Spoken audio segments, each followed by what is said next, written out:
देखिए फैक्ट्री में मैदा कैसे बनाया जाता है और इसमें ऐसा क्या मिलाया जाता है कि लोग इसे खाकर बीमार हो जाते हैं। दोस्तों, मैदा बनता तो गेहूं से ही है, लेकिन आपको बता दें गेहूं के 3 हिस्से होते हैं। गेहूं की सबसे ऊपरी परत जो होती है उसे ब्रैन कहते हैं और इस परत में कई तरह के फाइबर्स और मिनरल्स होते हैं। और वहीं दूसरी परत को एंडोस्पर्म कहते हैं और इसमें स्टार्च कार्बोहाइड्रेट काफी ज्यादा होता है। और वहीं तीसरी परत जिसे जर्म कहते हैं में कई तरह के पोषक तत्व भी होते हैं। आपको बता दें मैदा बनाने के लिए सिर्फ एंडोस्पर्म का ही इस्तेमाल किया जाता है और इस एंडोस्पर्म में कोई भी किसी भी तरह की विटामिन या फिर मिनरल नहीं होते हैं। दोस्तों, मैदा बनाने के लिए सबसे पहले फैक्ट्री में गेहूं की लैब टेस्टिंग होती है और इसके बाद गेहूं की प्री क्लीनिंग प्रोसेस शुरू की जाती है, जिसमें सबसे पहले गेहूं को घूमते हुए ड्रम की एक तरह की छन्नी से गुजरा जाता है और गेहूं में से कंकर, मिट्टी वगैरह को अलग कर लिया जाता है। और अब गेहूं को अच्छी तरह से साफ करने के बाद गेहूं को एक बार फिर से साफ किया जाता है। जी हां, गेहूं को ग्रेविटी क्लीनर में पहुंचाया जाता है,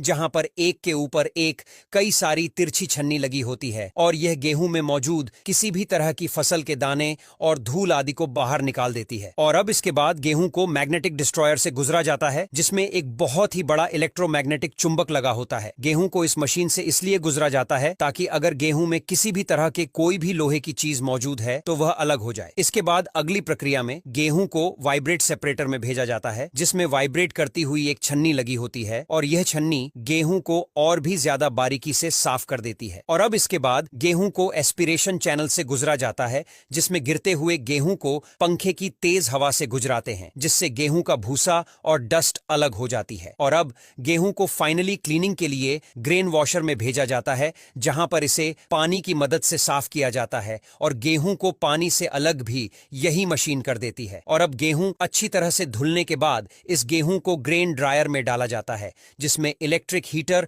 और पंखे लगे होते हैं जो गर्म हवा छोड़ते हैं और इस हवा से गेहूं को सुखा लिया जाता है। और अब यहीं से गेहूं को कन्वेयर बेल्ट की मदद से स्टोरेज साइलो में भेजा जाता है ताकि गेहूं में कीड़े ना पड़ जाएं। और अगर गेहूं से आटा बनाना होता है तो सीधा यह गेहूं फ्लोर मिल में भेज दिया जाता है। लेकिन वही मैदा बनाने के लिए गेहूं का मॉइस्चर बढ़ाया जाता है और मॉइस्चर बढ़ाने के लिए गेहूं को टर्बोलाइजर डंपर में भेजा जाता है, जहां पर गेहूं को पानी में मिलाकर मिक्स कर लिया जाता है। और अब इसके बाद गेहूं को 10 से 12 घंटे के लिए होल्डिंग टैंक में रखा जाता है। और अब इसके बाद गेहूं को क्रैकिंग मिल में भेजा जाता है, जिसमें 2 रोल लगे होते हैं जो अलग अलग डिफरेंशियल स्पीड पर घूमते हैं और इन दोनों रोल में जरा ही गैप होता है, इसलिए जब गेहूं इसके अंदर जाता है तो वह पिसता नहीं है बल्कि अखरोट की तरह क्रैक हो जाता है। और यहीं से गेहूं की तीनों लेयर अलग हो जाती है और अलग होने के बाद इन तीनों लेयर का मिक्सर पाउडर बन जाता है और इस पाउडर को प्यूरीफायर से गुजरा जाता है, जिसमें अलग अलग होल साइज की